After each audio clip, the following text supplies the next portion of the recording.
श्री कृष्ण कहते हैं, कभी कभी हमें लगता है हमारे अपने, हमारे हितैषी, हमारे माता पिता को हमारे मन की बात ही नहीं समझ आ रही है, जैसे उन्हें हमारे हर कार्य, हर निर्णय में खोट दिखाई दे रहा है, और ऐसे में हम विद्रोह कर बैठते हैं।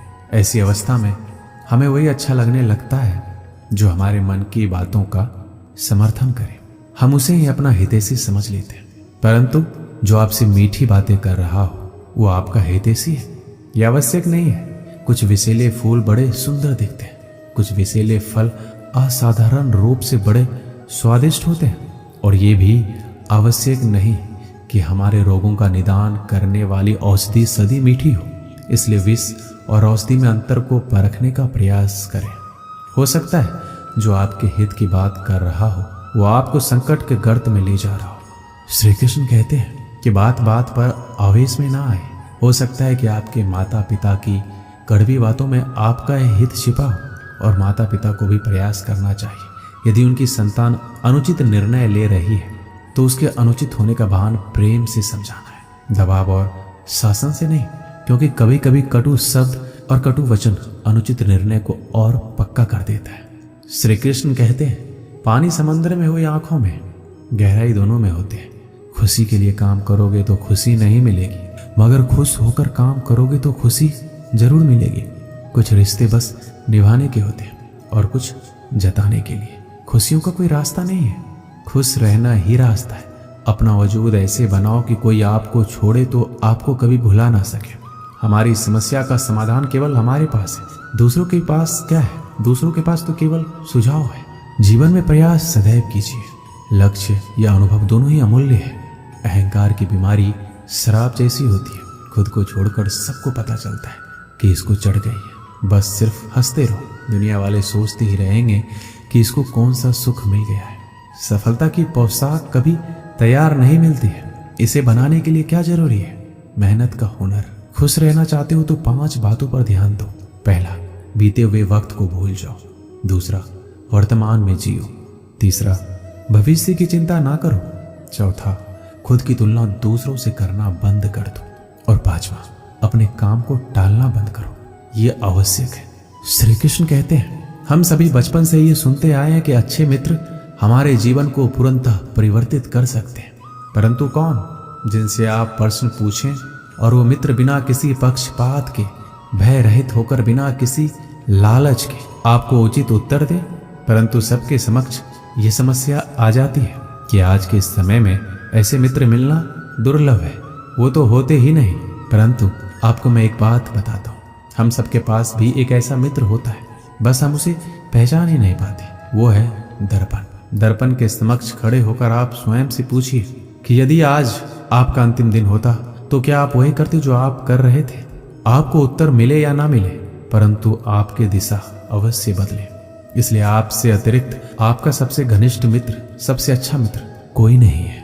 श्री कृष्ण कहते हैं, सब कुछ सहन करना भी चाहिए, क्योंकि हम में भी ऐसी बहुत सी कमियां हैं जिन्हें दूसरे सहन करते हैं। अज्ञानी व्यक्ति गलती छुपाकर बड़ा बनता है और ज्ञानी व्यक्ति गलती मिटाकर बड़ा बनता है। ये मौत भी बड़ी अजीब चीज है। एक दिन मरने के लिए पूरी जिंदगी जीना पड़ता है। किस्मत हमारे हाथ में नहीं, पर फैसले तो हमारे हाथ में है। किस्मत हमारे फैसलों को नहीं बदल सकती, पर फैसले हमारी किस्मत बदल सकती है। हर चीज अपने वक्त पर। बस एक प्यार है जो कभी बूढ़ा नहीं होता। जीवन में ज्यादा रिश्ते होना जरूरी नहीं है, जो रिश्ते हैं उनमें जीवन होना जरूरी है। सच के लिए लड़ने का हुनर सीख लो, क्योंकि कुछ सांपों के डर से शेर जंगल छोड़कर नहीं जाते। ये जिंदगी है, यहाँ पीठ पीछे छुरा मारने वालों को निर्दोष और भरोसा करने वालों को दोषी मानते। श्री कृष्ण कहते हैं, हम सब शीघ्र ही सफलता चाहते हैं, ढेर सारी संपत्ति और सुख चाहते हैं। ऐसे में हम कई बार छोटे मार्गों को चयन कर लेते हैं, वो मार्ग जिनमें परिश्रम नहीं होता, जिनमें होता है तो केवल छल, कुटिलता और भाग्य का सहारा। जैसे कि जुआ। कोई जुए के खेल में धन लगाता है, कोई दांव लगाता है और ये भूल जाता है कि जुआ एक ऐसा दलदल है जिसमें एक बार गिरो तो सर्वनाश से पहले निकलना असंभव है। यदि आप जीतते हैं तो जीतने की भूख बढ़ जाएगी। यदि आप कुछ हार बैठे तो उसे पुनः पाने के लिए आप फिर से खेलेंगे।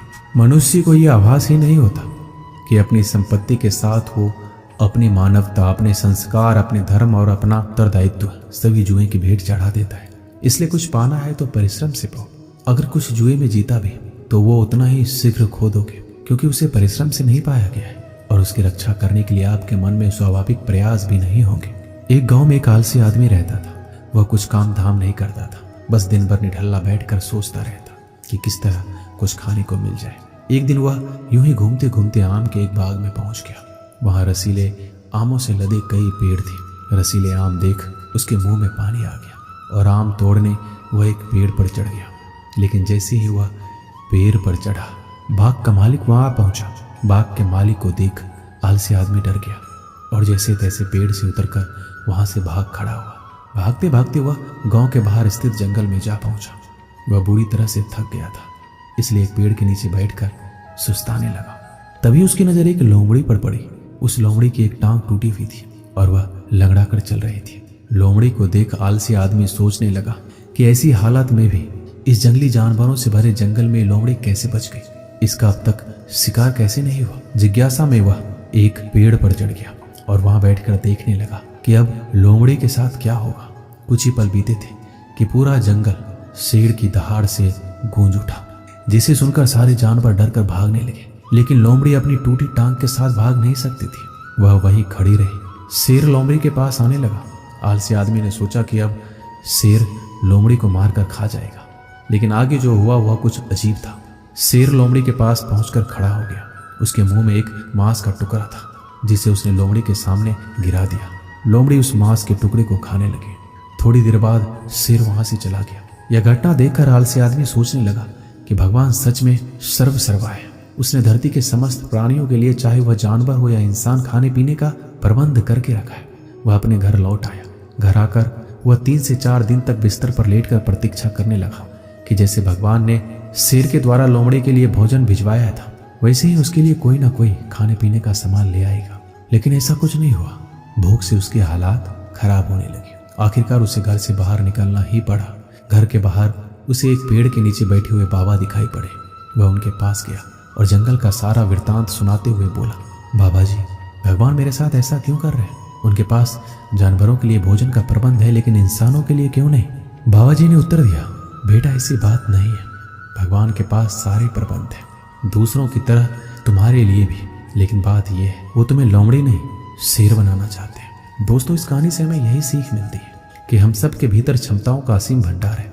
बस अपनी अज्ञानतावश हम उन्हें पहचान नहीं पाते और स्वयं को कामचोर समझकर दूसरों की सहायता की प्रतीक्षा करते रहते हैं। स्वयं की क्षमता पहचानिए, दूसरों की सहायता की प्रतीक्षा मत कीजिए। इतने सक्षम बनिए कि आप दूसरों की सहायता कर सकें। दोस्तों, इस वीडियो में बस इतना ही। मिलते हैं अगली वीडियो में। अपना ख्याल रखिएगा। जय श्री कृष्णा।